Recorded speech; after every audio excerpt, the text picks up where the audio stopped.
કરવાનું છે તે તમારી સ્ક્રીન ઉપર દેખાય છે group by having order by clause function નથી આ ક્લોઝ છે ક્લોઝ ઓકે સ્ટાર્ટિંગ કરીએ આપણે ઓર્ડર બાય ક્લોઝ થી નામ છે તે પ્રમાણે ગુણ છે ઓર્ડર બાય શું કરે તો કે ડેટાને કોઈ ઓર્ડરમાં ગોઠવે કાં તો ડિસેન્ડિંગ ઓર્ડરમાં કાં તો એસેન્ડિંગ ઓર્ડરમાં ઓકે હું ઓરેકલ ચાલુ કરું છું એટલે તમને એક્ઝેક્ટલી આ ઓર્ડર બાય શું કામ કરે ને એ વસ્તુ પહેલા આપણે ડિસ્કસ કરીએ so Oracle is starting right now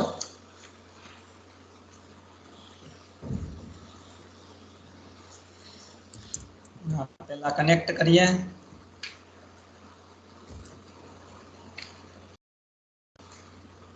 again તમને થોડુંક લેગિંગ ચાલતું હશે મારે અહીંયા ઓરેકલની સ્ક્રીન ખુલી ગઈ છે but you will be able to C that screen after some time I am connecting with username and password so connected is there so હવે આપણે એક કામ કરીએ આપણી પાસે જે ટેસ્ટ ટેબલ છે તેના ડેટા જોઈએ સિલેક્ટ સ્ટાર ફ્રોમ ટેસ્ટ તો મને ટેસ્ટના બધા ડેટા દેખાશે પણ આ ડેટા કયા ફોર્મમાં દેખાય છે કોઈ એસેન્ડિંગ ઓર્ડરમાં દેખાય છે કે ભાઈ આ એજ હોય કે આ તો નંબર તો આપણે આપ્યા છે 1 2 3 4 એટલે આવી રીતે આવે છે જો આપણે જ પહેલા 10 ઇન્સર્ટ કર્યો હોત પછી 5 ઇન્સર્ટ કર્યો હોત પછી 10 ઇન્સર્ટ પછી 2 ઇન્સર્ટ કર્યો હોત તો એ ફોર્મમાં આવત ઇન શોર્ટ જ્યારે આપણે સિલેક્ટ કમાન્ડનો યુઝ કરીએ છીએ ડેટાને રિટ્રાઈવ કરવા માટે ટેબલમાંથી ડેટા એક્સેસ કરવા માટે ત્યારે ઓરેકલ એના ફોર્મમાં આપણને ડેટા આપે છે આપણે જેવા જોઈએ કે ભાઈ મને એજના એસેન્ડિંગ ઓર્ડરમાં અથવા મને નામના એસેન્ડિંગ ઓર્ડરમાં કે ડિસેન્ડિંગ ઓર્ડરમાં એવા ડેટા આપો તો આપણને સિલેક્ટ કમાન્ડ આપતું નથી ઓકે સો સિલેક્ટ કમાન્ડ ડેટાને રિટ્રાઈવ કરે છે આપણે જે ફોર્મમાં ડેટા જોઈએ એને એક્સેસ કરવા હોય તેને એક્સેસ કરી આપે છે પણ આપણે જે ફોર્મમાં જોઈતા હોય તે ફોર્મમાં નથી કરતા સો આપણે ઘણી વખત જોઈતા હોય છે ડેટા એસેન્ડિંગ ઓર્ડરમાં ઘણી વખત ડેટા જોઈતા હોય ડિસેન્ડિંગ ઓર્ડરમાં તો તેના માટેનું ફંક્શન છે ઓર્ડર બાય નામ છે તે પ્રમાણે જ ગુણ છે આ ક્લોઝ શું કામ કરે છે ઓર્ડર બાય તો કે તમારા જે કોલમના ડેટાને ઓર્ડરમાં જોઈતા હોય કાં તો એસેન્ડિંગ કાં તો ડિસેન્ડિંગ તો તેમાં આપણને ગોઠવી આપે છે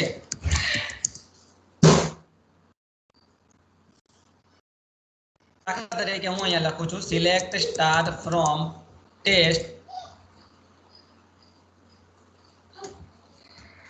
સિલેક્ટ સ્ટાર ફ્રોમ ટેસ્ટ અને લખું છું ઓર્ડર બાય એજ ઓકે તો અહીંયા આપણે તમે જોઈ શકો છો કે મેં એજને ઓર્ડર બાય આપેલું છે ઓર્ડર બાય એજ તો એજના એસેન્ડિંગ ઓર્ડરમાં આપણને ડેટા મળશે એટલે કે સૌથી નાની એજ હશે તે પહેલા એના પછી એનાથી મોટી એના પછી એનાથી મોટી તો તમે જોઈ શકશો આઉટપુટ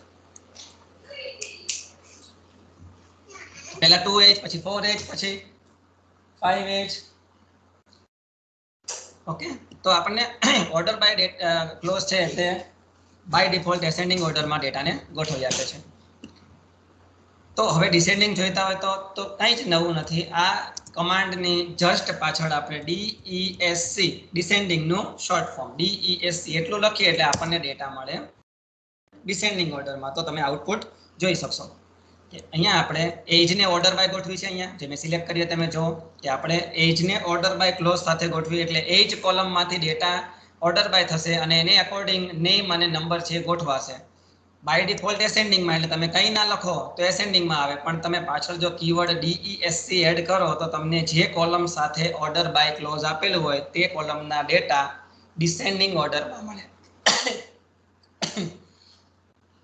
ઓકે સોરી સો એજ આપણે અહીંયા ગોઠવી છે ઓર્ડર બાય તો ડિસેન્ડિંગ લખ્યો એટલે ડિસેન્ડિંગ ઓર્ડરમાં મળે તો આપણે એક્ઝામ્પલ જોઈ લીધો હવે એનું કન્ટેન્ટ જોઈએ when we are using select command to retrieve the data from the table select the records are given in no particular order એટલે કે ઓરેકલ આપણને ડેટા આપી દે છે પણ એનો કોઈ આપણને જે ઓર્ડરમાં જોઈએ જે પરફોર્મમાં જોઈએ આપતું નથી બરાબર કોઈ પર્ટિક્યુલર ઓર્ડર જળવાતો નથી so when we want to get the data in a particular order by clause is used બધી જ વસ્તુ મેં તમને હમણાં સમજાવી બરાબર અત્યારે ખાલી રીડ કરીએ છીએ this statement is used to sort the data of one or more columns in either ascending or descending generally એક કોલમ સાથે યુઝ થાય છે, કાં તો ડેટાને એસેન્ડિંગમાં ગોઠવવા કાં તો ડિસેન્ડિંગમાં. જે આપણે ઓરેકલમાં હમણાં જોયો કે તમે ઓર્ડર બાય લખો એટલે બાય ડિફોલ્ટ એસેન્ડિંગમાં ગોઠવાય, અને જો તમે સાથે ઓર્ડર બાયની સાથે DESC કીવર્ડ આપો તો ડેટા ડિસેન્ડિંગ ઓર્ડરમાં ગોઠવાય. જે કોલમનું નામ લખો તે કોલમના ડેટા.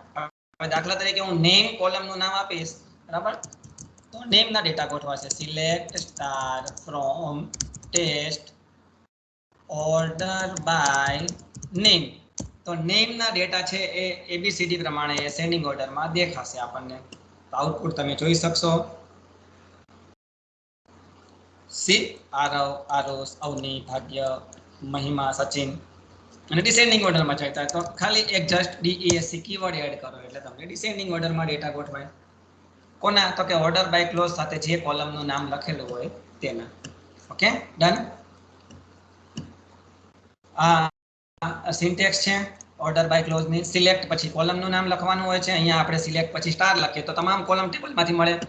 પછી ફ્રોમ ટેબલનું નામ, અને મેઇન વસ્તુ ઓર્ડર બાય સાથે તમારે કોલમનું નામ લખવાનું હોય. જે કોલમના ડેટા તમે કોઈ ઓર્ડરમાં આઈધર અસેન્ડિંગ ઓર ડિસેન્ડિંગ ઓર્ડરમાં તમને જોઈતા હોય તે કોલમનું નામ તમારે અહીંયા ફરજિયાત લખવાનું થાય છે. So it is quite easy to understand this clause, order by clause. Okay, તેનું એક્ઝામ્પલ તમને સ્ક્રીન ઉપર જોવા મળશે અત્યારે.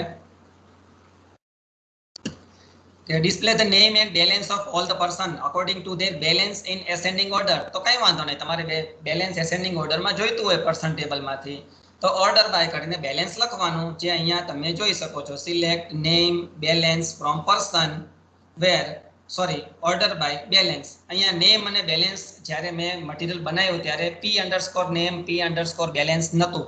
મારા કોલમનું નામ નેમ અને બેલેન્સ હતું. તો અત્યારે તમારા ટેબલમાં નામ હશે એ P_balance અને P_name હશે, કારણ કે પર્સન ટેબલ છે એટલા માટે, બરાબર. So select name and balance from person table order by balance. That means balance ના ડેટા છે એ ઓર્ડરિંગ થશે. કોઈ કીવર્ડ નથી આપ્યો એટલે એસેન્ડિંગ ઓર્ડરમાં. If you are writing here DESC, so the data will be in descending order. So order by ક્લોઝમાં અહીંયા તમે જોઈ શકો છો તે જ ડેટા છે, DESC કીવર્ડ એડ કર્યો તો તમને ડેટા મળે છે ડિસેન્ડિંગ ઓર્ડરમાં. ઓકે, બેલેન્સ સૌથી વધારે છે, પછી એનાથી ઓછું, એનાથી ઓછું, અને સૌથી ઓછું. સો બહુ ઇઝી વસ્તુ હતી, ડિસ્કસ કરીએ આપણે. નેક્સ્ટ છે ગ્રુપ બાય અને હેવિંગ. આમ જો તો આ બંને જોડિયા છે બંને અલગ વસ્તુ. ગ્રુપ બાય બીજા કોઈ યુઝ માટે થાય છે, હેવિંગ બીજા કોઈ યુઝ માટે થાય છે. પણ હેવિંગ છે એ જનરલી ગ્રુપ બાય સાથે વપરાય છે. હવે ગ્રુપ બાય શું છે એકચ્યુઅલી? તો that clause is used to grouping the data of a table. ટેબલના ડેટાને ગ્રુપ કરવા માટે ગ્રુપ બાય ફંક્શન યુઝ થાય છે. ઓકે, હવે તમે એમ વિચારતા છો કે સર આ ગ્રુપ બાય તો ટેબલમાં શું ગ્રુપ ને આમ તેમ. કઈ વાંધો નહીં, હું તમને એક ડેટા બતાવું ઓરેકલમાં એટલે તમને વધારે આઈડિયા આવશે. સિલેક્ટ સ્ટાર ફ્રોમ પર્સન આપણે કરીએ તો તમે અહીંયા જોઈ શકશો કે તમને પર્સનના ડેટા દેખાય છે. હવે તમે કોન્સન્ટ્રેટ કરો સિટી ઉપર. સિટી નામની કોલમ છે, એમાં તમે જોઈ શકશો કે સુરેન્દ્રનગરમાંથી 3 માણસો છે, રાજકોટમાંથી 2 જણા છે, અમદાવાદમાંથી 3 જણા છે. ઓકે, તો હવે મારે જો આ માણસોને ગ્રુપ બાય કરવા હોય કે ભાઈ મને એવો ડેટા આપો કે સુરેન્દ્રનગરના કેટલા માણસો આ ટેબલમાં છે, તો એ કાઉન્ટ આપણે જોઈતો હોય તો આપણે આ સિટીને ગ્રુપ કરવું પડે. કે સિટી પ્રમાણે આપણે આ સિટી કોલમને ગ્રુપ કરી આ ટેબલમાં સિટીના ડેટાને ગ્રુપ કરીએ તો આપણને સુરેન્દ્રનગરનો કાઉન્ટ મળી જાય, રાજકોટનો કાઉન્ટ મળે, અમદાવાદનો કાઉન્ટ મળી જાય. કારણ કે ગ્રુપ બાય ફંક્શન છે શું કામ કરે છે તો કે પર્ટિક્યુલર કોલમના ડેટાને બધા જ રેકોર્ડને ઇનપુટ તરીકે લઈ લે, જે કોલમ આપો તેને, પછી એમાં ગ્રુપિંગ કરે અને દરેક ગ્રુપનું એક આઉટપુટ જનરેટ કરે છે. એટલે સુરેન્દ્રનગર 1, 2, 3 જણા આપણી પાસે છે ટેબલની અંદર, તો ત્રણેય વતી એક સુરેન્દ્રનગરનું આપણને આઉટપુટ આપે કે ભાઈ સુરેન્દ્રનગર. એનો કાઉન્ટ આપણે કાઉન્ટ ફંક્શન રન કરીએ તો કાઉન્ટ કે ભાઈ આમાં 3 જણા સુરેન્દ્રનગરમાં છે. સો આઉટપુટ આપણને 3 માંથી 1 મળ્યું સુરેન્દ્રનગર અને એનો કાઉન્ટ મળ્યો 3. Okay, so group by function છે એ ટેબલના ડેટામાંથી જે કોલમ ઉપર ગ્રુપ બાય આપીએ તે કોલમના ડેટાને ગ્રુપિંગ કરે છે અને દરેક ગ્રુપમાંથી એક આઉટપુટ જનરેટ કરે છે. અને તે આઉટપુટને કન્ઝ્યુમ કરવા માટે મોસ્ટ પ્રોબેબલી સાંભળજો, તે આઉટપુટને કન્ઝ્યુમ કરવા માટે મોસ્ટ પ્રોબેબલી એગ્રીગેટ ફંક્શનનો યુઝ થતો હોય છે. ઓકે, જોઈએ ગ્રુપ બાય ફંક્શન શું છે. Group by clause in SQL command is an SQL command that is used to group the rows which are having same values. મેં હમણાં કીધું એમ કે સુરેન્દ્રનગર, એના પછી બીજા એક માણસનું સુરેન્દ્રનગર, ત્રીજા એક માણસનું સુરેન્દ્રનગર, તો ત્રણે ત્રણની સિટી માટેની વેલ્યુ સેમ રહે, તો એ ગ્રુપ કરી નાખે. એક આ ગ્રુપ બાય ફંક્શન છે, બરાબર. તે જનરલી સિલેક્ટ સાથે યુઝ થાય છે, અને તેનાથી પણ વધારે ઇમ્પોર્ટન્ટ સ્ટેટમેન્ટ કે typically it is used with the aggregate functions like sum, average, max, min, count. ટૂંકમાં તમામ એગ્રીગેટ ફંક્શન સાથે ગ્રુપ બાય છે બહુ સારી રીતે કામ કરે છે, કારણ કે બંને વસ્તુ એક જ, બંનેની કેરેક્ટરિસ્ટિક સેમ છે. કેવી રીતે? તો હું તમને યાદ કરાવું કે એગ્રીગેટ ફંક્શન છે તો એ શું કામ કરે? તો કે એગ્રીગેટ ફંક્શનમાં તમે જે કોલમ ઇનપુટ તરીકે આપો, તે કોલમના જેટલા રેકોર્ડો તે બધાને ઇનપુટ તરીકે લે છે અને એક આઉટપુટ જનરેટ કરે છે. ઓકે, અને ગ્રુપ બાય મેં તમને હમણાં કીધું એમ કે ગ્રુપ બાય સાથે તમે જે કોલમનું નામ આપો તે કોલમની બધી વેલ્યુમાં ગ્રુપિંગ કરી નાખે અને પર ગ્રુપ એક આઉટપુટ જનરેટ કરે. એટલે આમ જોવો તો બેનું કામ સરખું ને, કે ગ્રુપ કરી નાખે અને એક આઉટપુટ જનરેટ કરે.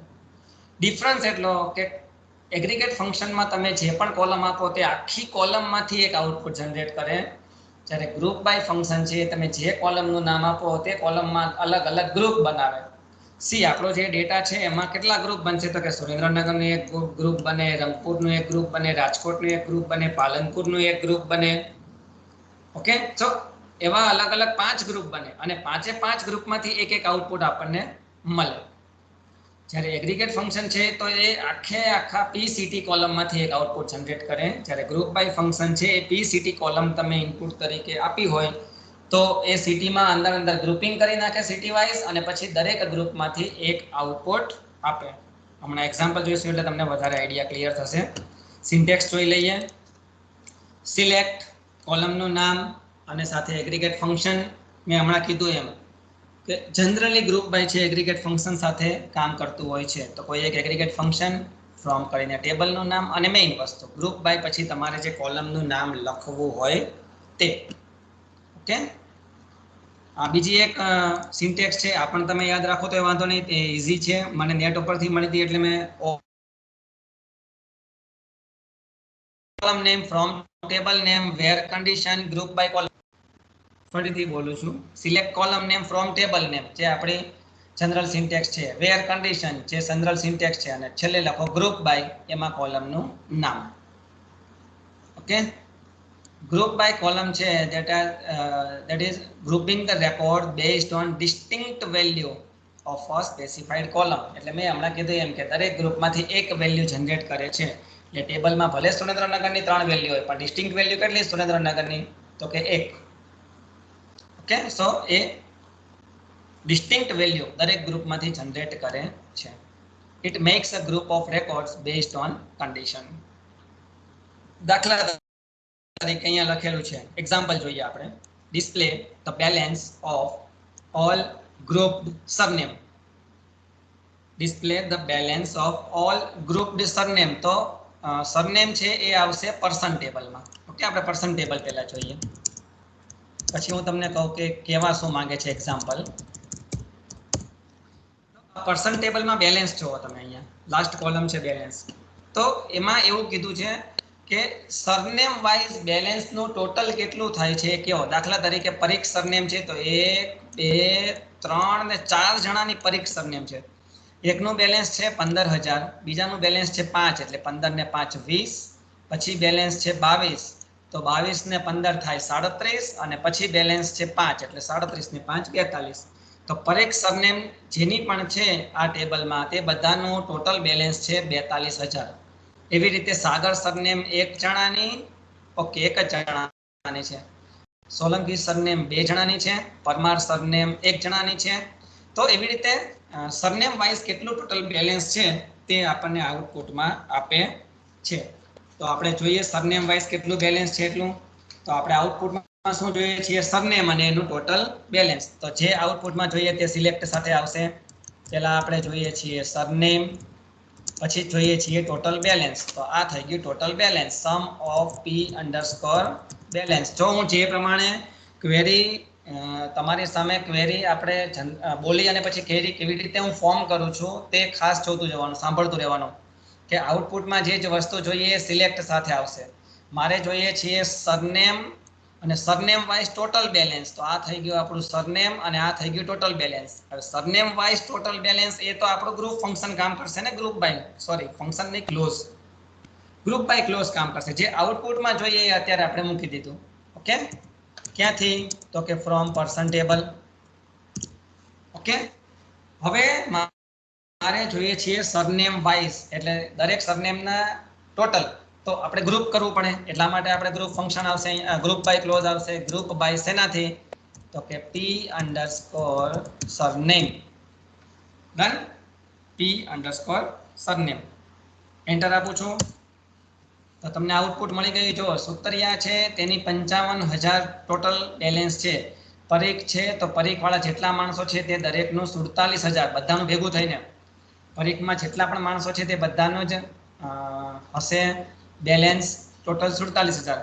જો આપણે જોવું હોય તો આપણે બીજી એક ક્વેરી જૂના કન્સેપ્ટમાંથી લઈ શકીએ કે ભાઈ select P underscore surname surname comma P underscore balance from person table where P underscore surname, એટલે કે જેની સરનેમ પરીખ છે એવાના ડેટા મને આપો, એવી ક્વેરી અત્યારે હું લખું છું. તો આપણને 4 માણસો મળ્યા, બરાબર. પણ આપણે ગ્રુપ બાયમાં શું કામ કર્યું તો કે 4 વતી એક આઉટપુટ આવ્યું પરીખ અને આ બધાનો સમ થઈ ગયો. એ આપણે અહીંયા કામ કર્યું કે આઉટપુટમાં આવી ગયો પરીખ અને એ બધાનો સમ થઈ ગયો ટોટલ. એટલે આપણને પરીખમાં મળ્યા 47,000, જેનું 47,000 અહીંયા ટોટલ થાય જ છે. 15 ને 5 20 ને 22 42 ને 5 47. ઓકે, 47,000. તો અહીંયા આપણે જોઈએ તો આપણને એક જણાનું આઉટપુટ મળે, એવી રીતે સુતરિયાનું મળે, એવી રીતે સક્સેનાનું મળે, સોલંકીનું મળે. પણ અહીંયા ગ્રુપ બાય ફંક્શન છે, આપણને દરેક સરનેમનું એક સાથે ટોટલ બેલેન્સ કાઉન્ટ કરી આપે છે. So no need to write like this queries 5 or 6 times. We can get in a simple group by clause. Okay, હજુ આપણે એક કામ એવું કરીએ, ચલો આપણે એવું કરીએ કે આપણી પાસે પરીખ સરનેમના માણસો કેટલા છે, દરેક સરનેમ વાઇઝ પરમાર સરનેમના કેટલા માણસ છે, કે સક્સેના કે સાગર, દરેક સરનેમ વાળા કેટલા માણસો છે એવું મારે જોઈતું હોય. તો મારે જોઈએ છીએ શું કે સરનેમ વાળા માણસો. તો આપણે પહેલા સરનેમ જનરેટ કરશું, એટલે હું લખું છું પી અંડરસ્કોર સરનેમ. પછી મારે જોઈએ છીએ કેટલા માણસો, એટલે કાઉન્ટ, એટલા માટે હું અહીંયા લખું છું count of P underscore surname. જો તમે આટલું લખશો ને ફ્રોમ પર્સન ટેબલ, હું એન્ટર આપું છું, એરર આવશે, કારણ કે એગ્રીગેટ ફંક્શન છે એ કોઈ સિમ્પલ કોલમ સાથે કામ આપતું નથી. તો અહીંયા એરર આવવી જોઈએ. ઓકે, તો તમે જોઈ શકશો અહીંયા એરર આવે છે. તો આ એરરને પણ દૂર કરી આપે આપણને ગ્રુપ બાય ફંક્શન. કેવી રીતે જોઈએ? અહીંયા હું લખું છું ગ્રુપ બાય, શેનાથી ગ્રુપ કરશું તો કે પી અંડરસ્કોર સરનેમ. સરનેમથી મેં ગ્રુપ કરી નાખ્યો, એટલે ગ્રુપ કરશો એટલે મને શું મળશે? દરેક સરનેમમાંથી એક આઉટપુટ. એટલે અહીંયા જે હું પોર્શન સિલેક્ટ કરું છું ત્યાં મને કોઈ એક નામ મળશે, સુતરિયા, સક્સેના, સાગર, પરીખ, એવું એક નામ મળશે. અને અહીંયા પણ આપણને એગ્રીગેટ ફંક્શનમાં એક નામ મળે જ છે, સરનેમ, દરેક એક આઉટપુટ મળે છે સરનેમનું, બરાબર. તો હવે આ ફંક્શન કામ કરવું જોઈએ, કારણ કે આપણે ગ્રુપ બાય સરનેમ કરી આપ્યું છે. તો અહીંયા તમે જોઈ શકશો કે આપણા ટેબલમાં દરેક સરનેમ વાળા કેટલા માણસ છે તેનું આઉટપુટ આપણને મળી ગયું. આ જ વસ્તુ જો તમારે સિટીમાં કરવી હોય તો તમારે સિટીને ગ્રુપ બાય કરવી પડે. અત્યારે હું એવી ક્વેરી લખવા જઈ રહ્યો છું કે આપણા ટેબલમાં સિટી વાઇઝ કેટલા માણસો છે એવો મને કાઉન્ટ આપો. તો પહેલા લખું છું સિટી, અને પછી સિટીનો કાઉન્ટ લેવો છે, એટલે આવે કાઉન્ટ ફંક્શન પી અંડરસ્કોર સિટી. ક્યાંથી? તો કે પર્સન ટેબલમાંથી. પર્સન ટેબલમાં સિટી છે ને, યસ, પી અંડરસ્કોર સિટી. અને હવે આપણે એને ગ્રુપ બાય કરીએ છીએ પી અંડરસ્કોર સિટીથી, એટલે દરેક ડેટા મારા સિટી વાઇઝ ગ્રુપ વાઇઝ થઈ જશે અને દરેક સિટીમાંથી એક સિટી આપણને આઉટપુટમાં આવશે, સુરેન્દ્રનગર, અમદાવાદ અને તેની સામે તેનું કાઉન્ટ આવશે. સો સિટી જનરેટ થાય છે ગ્રુપ બાયથી અને તેની સામે તેનું કાઉન્ટ આવે છે. સો here you can C we are having 3 number of persons from Surendranagar, 1 from Palanpur, 3 from Ahmedabad, 2 from Rajkot, etc. So group by function છે એ આ રીતે કામ કરે છે. ગ્રુપ બાય સાથે જે કોલમનું નામ આપો તે કોલમની અંદર જેટલા ડેટાની સેમ વેલ્યુ હશે તે વેલ્યુઝને ગ્રુપ કરી દે છે અને દરેક ગ્રુપમાંથી એક આઉટપુટ જનરેટ કરે છે. સો આ વસ્તુ આપણે જોઈ લીધી. અહીંયા જે મારું માઉસ મૂવ થાય છે તેને કહેવાય column aliasing. That means what name you want in the output as column name. બીજું કંઈ નથી, ટોટલ બેલેન્સ છે, ખાલી આ બેલેન્સનો નામ જ છે. બીજું એક્ઝામ્પલ છે display the count of all the surname based on there group. તો એ પણ આપણે જોઈ લીધું કે આપણા ટેબલમાં સરનેમ વાઇઝ કેટલા માણસો છે. ઓકે, આવી રીતે તમે એજ વાઇઝ કેટલા માણસો છે તો જેટલા માણસોની સેમ એજ હશે તેને ગ્રુપ કરી આપશે. ટૂંકમાં તમે ગ્રુપ બાય ફંક્શન યુઝ કરો એટલે જે કોલમ સાથે ગ્રુપ બાય વાપર્યું હોય તે કોલમની અંદર ડેટાને ગ્રુપિંગ કરવાનું કામ કરે. So group by clear. Having function. Having function શું કામ કરે છે તો એનું પણ નામ પ્રમાણે જ ગુણ છે. હેવિંગ એટલે આપણે જનરલી કહેતા હોય છે ને I am having this, I am having this table, એટલે કે મારી પાસે આ વસ્તુ છે એમ. હેવિંગ એટલે ની પાસે હોવું, ગુજરાતીમાં એવો મિનિંગ થાય છે. અહીંયા હેવિંગ શું કામ કરે છે તો કે ગ્રુપ બાય, અહીંયા મેં એક સ્ટેટમેન્ટ લખેલું છે, the having clause was added to SQL because where keyword is not used with the aggregate function. Aggregate function છે તેની સાથે વેર કન્ડિશન તમે યુઝ કરી શકતા નથી. તો આ હેવિંગ જે વર્ડ છે, હેવિંગ જે ક્લોઝ છે તે સેમ ટુ સેમ વેર જેવું કામ કરે છે, પણ વસ્તુ એટલી કે હેવિંગ છે એ જનરલી ગ્રુપ બાય સાથે વપરાય છે. એટલે ગ્રુપ બાય કર્યા પછી આપણને આઉટપુટ શું મળે, અહીંયા આપણે જોઈએ આપણા ગ્રુપ બાય ફંક્શનનો કે ગ્રુપ બાય પછી આપણને આઉટપુટ શું મળે છે. ગ્રુપ બાય સિટી કર્યું તો આપણને દરેક સિટીમાં કેટલા માણસો છે આઉટપુટ મળે. હવે મારે આના અંદર હજુ પર્ટિક્યુલર જવું છે, કન્ડિશન મૂકીને કે ભાઈ ચલો આટલું તો બરાબર, પણ આમાંથી રંગપુરના કેટલા, રંગપુર સિટી હોય એવા માણસો કેટલા. તો સિમ્પલી મારે આ ગ્રુપ બાયની પછી એક વર્ડ લખી નાખો, હેવિંગ સિટી, એટલે કે પી અંડરસ્કોર સિટી આપણા કેસમાં ઇક્વલ ટુ રંગપુર. ઓકે, તો ટૂંકમાં ગ્રુપ બાય ની સાથે કન્ડિશન મૂકવાનું કામ હેવિંગ કરી આપે છે. તો આપણને આઉટપુટમાં આ ડેટા મળવો જોઈએ કે ભાઈ રંગપુરમાં એક માણસ છે, મેં અહીંયા હેવિંગ કન્ડિશન આપી તો આઉટપુટમાં મળ્યો આપણને એક. સી તમે જોયું ને કે ભાઈ વેર જેવું જ કામ કરે છે કે આપણે એમ લખતા હોઈએ છીએ કે ભાઈ select star from person where city equal to Rangpur, તો આપણને 3 ડેટા જનરેટ કરી આપે. તો અહીંયા આપણે ગ્રુપ બાય સિટી કર્યું તો ગ્રુપ બાયથી આપણા સિટી બધા ગ્રુપિંગ થઈ ગયા.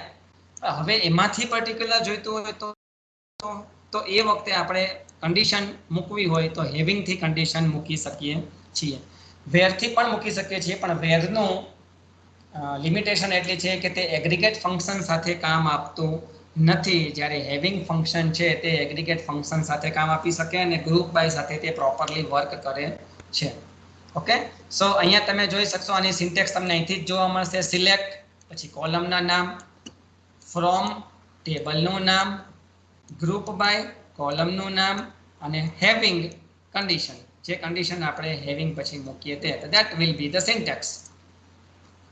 તો સિન્ટેક્સ આ રહી, સિલેક્ટ કોલમનું નામ, ફ્રોમ ટેબલનું નામ, વેર પછી જો કન્ડિશન મૂકીએ તો ઠીક છે, ના મૂકીએ તો વાંધો નહીં, ગ્રુપ બાય કોલમનું નામ અને હેવિંગ કન્ડિશન.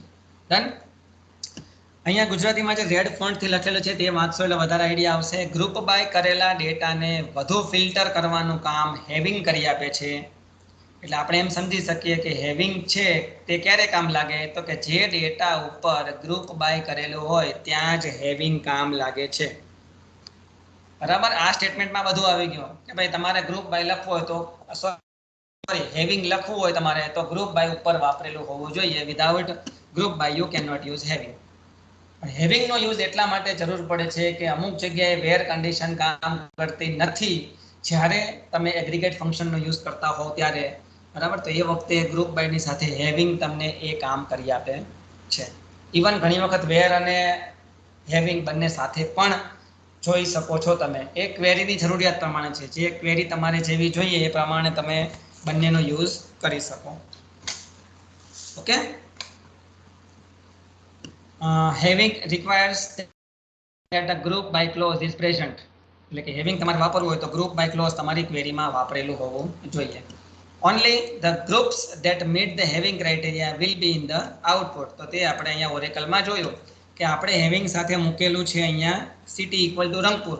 તો દેટ મીન્સ કે તમારા ગ્રુપ બાય ડેટામાંથી જે સિટી રંગપુર હશે તેનો જ ડેટા આઉટપુટમાં મળશે અને તેનો જ ડેટા આપણે આઉટપુટમાં જોયો.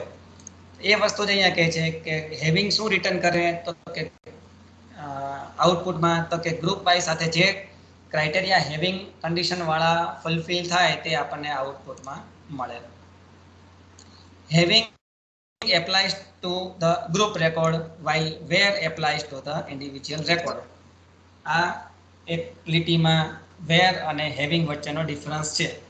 ડિફરન્સ એટલા માટે કારણ કે અહીંયા તમે જોઈ શકો છો કે where સાથે પણ કન્ડિશન આવે, હેવિંગ સાથે પણ કન્ડિશન આવે, પણ હેવિંગ છે તે ગ્રુપ બાય કરેલા ડેટા ઉપર કન્ડિશન કરવાનું કામ કરે છે, જ્યારે વેર છે એ સિંગલ રેકોર્ડ ઉપર કન્ડિશન મૂકવાનું કામ કરે છે. So where is applying to individual records while having is applied to the group of records. અને ગ્રુપ ઓફ રેકોર્ડ છે એ આપણને એગ્રીગેટ ફંક્શનમાં પણ જોવા મળે છે. એટલા માટે આપણે કહી શકીએ કે where function is not work with aggregate function while having can work with aggregate function. Even where અને having બંને એક ક્વેરીમાં પણ આવી શકે છે. ડન. આ સિન્ટેક્સ છે મેં તમને સમજાવી દીધી છે. એક્ઝામ્પલ છે display how many persons having surname Parmar. તો પર્સનના ટેબલમાં પહેલા આપણે જોઈએ ગ્રુપ બાય કરીને જોઈએ. ઓકે, સરનેમ પ્રમાણે ગ્રુપ બાય કરીએ આપણે કે ભાઈ સિલેક્ટ મારે જોઈએ છે શું આઉટપુટમાં તો કે સરનેમ અને તેનો count of P underscore surname. કયા ટેબલમાંથી તો કે પર્સન ટેબલમાંથી અને હું કરું છું એને ગ્રુપ બાય સરનેમથી. એટલે મને આના આઉટપુટમાં શું મળશે? આ ક્વેરીનો આઉટપુટ જ્યારે એન્ટર આપું ત્યારે કે ભાઈ સક્સેનાના આટલા માણસો, પરીખના આટલા માણસો, પરમારના આટલા માણસો, સાગરના આટલા માણસો, તો તમે આઉટપુટમાં જોઈ શકો છો. પણ હવે મને પર્ટિક્યુલર એવું કીધું છે કે ભાઈ પરમાર સરનેમ વાળા કેટલા માણસો છે. તો આટલા માણસો મળ્યા પછી વધુ ફિલ્ટર આના ઉપર આપવું હોય આ જ ટેબલ ઉપર તો એક હેવિંગ આપણે વાપરીએ એટલે જનરેટ થયેલા ડેટામાંથી હજુ ફિલ્ટર કરીને સીધું પરમાર આપણને આઉટપુટમાં આપે. ઓકે, સો અહીંયા હું લખું છું ગ્રુપ બાય સરનેમ અને સાથે કન્ડિશન આપી દઉં હેવિંગ. હેવિંગમાં કન્ડિશન શું આપશું કે જેનું નામ પરમાર હોય તે, જેની સરનેમ નામ નહીં પણ સર, તો આપણને આઉટપુટમાં આવું કંઈક મળવું જોઈએ. પરમારનો એક માણસ છે તો આપણને આઉટપુટમાં એક મળવું જોઈએ. તો તમને મળી ગયું આઉટપુટ એક. સો આ જ ડેટા જે ગ્રુપ બાય કરેલા ડેટા છે એના ઉપર વધારે ફિલ્ટર કરવાનું કામ છે એ હેવિંગ કરી આપે છે. ઓકે.